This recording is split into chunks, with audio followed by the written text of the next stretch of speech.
Hacı. Vay maşallah, vay maşallah. Bunlara izin veremiyor. Buna izin var. Biz bu bayrak için var. Bu bayraklar için meydana indik. Ne çıkarıyor abi? Valilik bırakmıyor, valilik bırakmıyor. Diyor vali yasak koymuyor. Bu bayraklar içeri giremiyor. İşleri bitti ondan. Ya Cumhurbaşkanı açıklama yapmadan biz bu bayrak için meydanlara indik. Bugün bu bayrak alana alınıyor ya.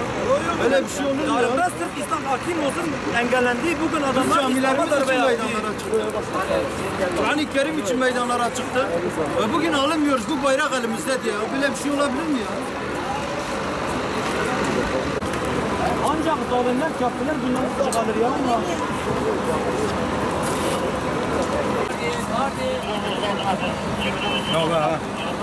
Ve bugün burada bu bayrak, bu elimdeki tevhid bayrağından dolayı beni bu alana almıyorlar. İlk akşamdan beri bu darbe yapıldığında ben bu bayrakla bu meydana inmiştim. Henüz daha Cumhurbaşkanı açıklama yapmamışken ben meydanlara indim. Ben bu bayrak için meydana inmiştim. Ben camilerim ahırlara tekrar çevrilmesin diye bu meydanlara inmiştim. Ve bugün bu elimdeki bayraktan dolayı beni bu alana almıyorlar. Bu gördüğünüz alana.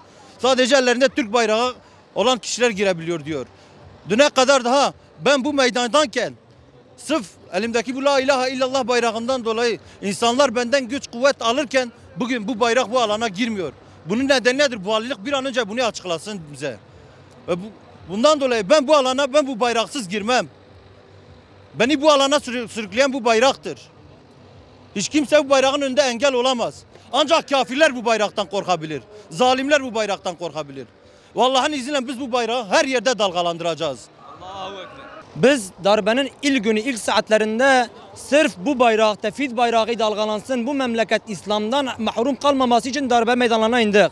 Darbeyi engelledik, canımızla siper ettik kendimizi. Sadece biz değil 70 milyon, 80 milyon bu şekilde darbe meydanlarına indi. Yalnız bugün bu valilik, bu devlet sırf bu bayrak dalgalanmasın diye yasak etmiştir Diyarbakır ve Adana valiliği. Biz bunu kınıyoruz. Biz Adana, Diyarbakır, AKP il yönetiminde kınıyoruz bu şekilde. Yani buraya biz gelmemizin sebebi bu bayraktı, bu vatan bölünmesin diyeydi, İslam hakim olsun diyedir. Bugün ise İslam'ın hakim olan La ilahe illallah tevhid bayrağını yasaklıyorlar. Bunlardan daha zalim Allah rızası için kim olabilir? Kim İslam'ı engellemekten daha zalimlik yapabilir? Yani diyecek bir şey bulamıyorum. Lanetliyorum, kınıyorum.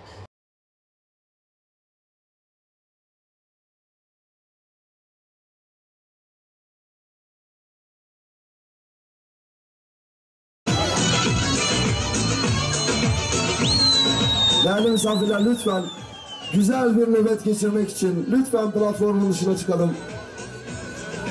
Ses sistemci abilerimize lütfen sıkıntı yaşatmayalım. İstirham ediyorum.